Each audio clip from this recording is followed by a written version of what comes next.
Greetings, my fellow contrarian thought manglers. Right, straight down to business, and you're going to want to brace yourselves, because no matter what side of the fence you're on, one way or the other, someone is going to get triggered. Because today, I want to talk about woke culture. You know what? That's fine. Everyone is entitled to their own opinion, even though you're wrong. How woke are you?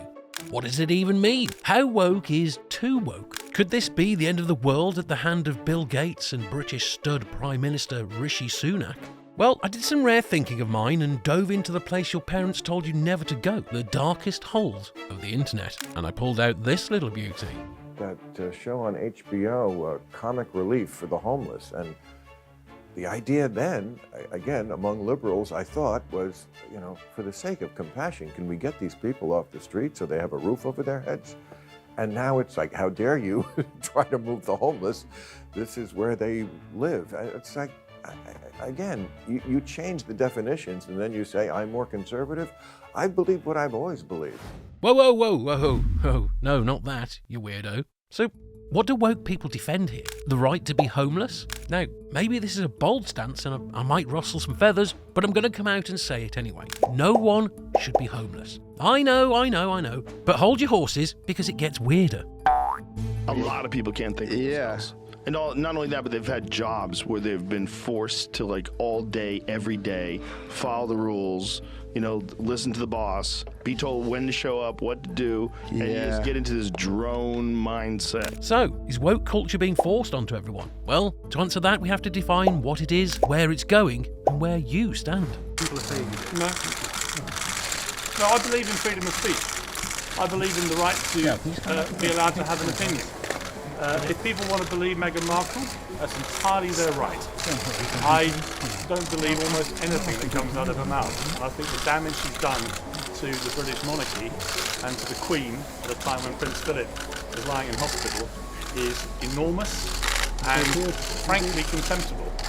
So if I have to fall on my sword for expressing an honestly held opinion about Meghan Markle and that diatribe of bilge that she came out with in that interview, so be it. One of the most prominent themes that we hear from both elected Republicans and candidates has to do with what is called wokeism.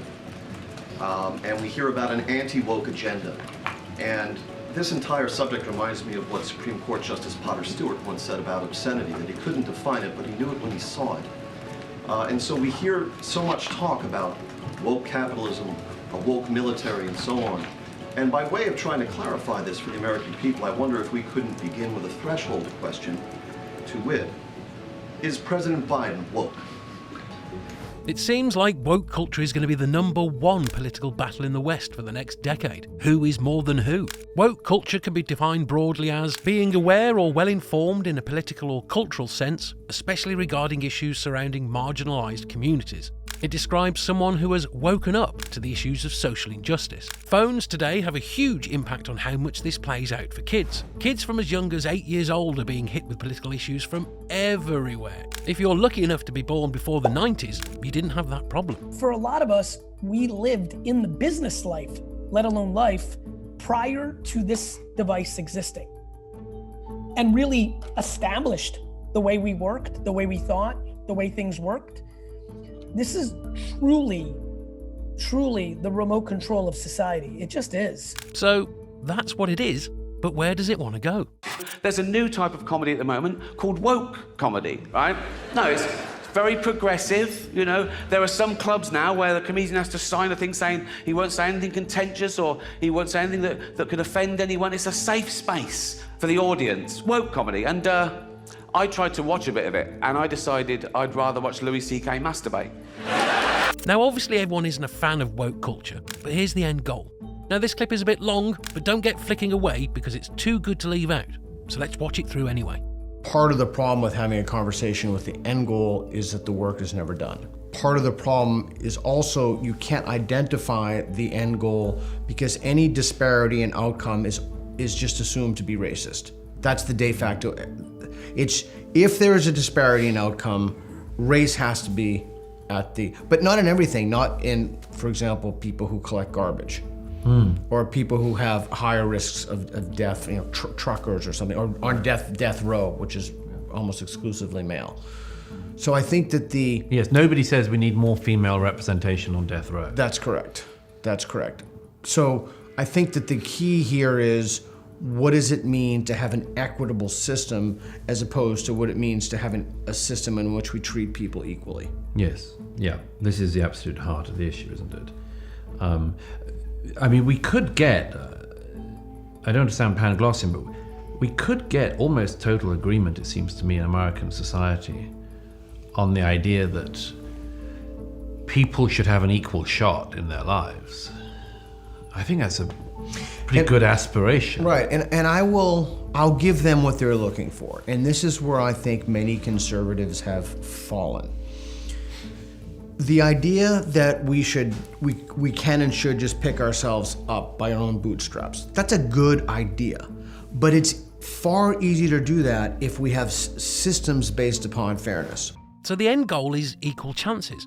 And I think everyone can agree on that. Far more people in the West today agree on that than 50 years ago. But it looks like people are sounding off on how to achieve equity. If you're more conservative, you're probably on the side of let the market figure it out. But if you're liberal, you probably want the government to step in and influence school and work systems. Both of these have their merit in like all things, but where you stand probably has a lot to do with your own experience. Seriously, think about it. Why do you believe what you believe? Is it your parents, your school, your friends, your grandparents, books you've read? Nah, nobody reads books anymore. I'm all for holding people accountable for their actions, but sometimes it feels like we're looking for reasons to be offended. It's like we're all walking around with a hair trigger, just waiting for someone to say something we can pounce on. The rage! Relax. Whichever side you're on, let me know where you think woke culture is going down in the comments. It seems like being woke is all about doing what's right for the truth. Look, it's okay to make mistakes along the way, but whatever you do, just don't be a dick about it. Phew. Anyway, here's the next video so you can keep watching what you like.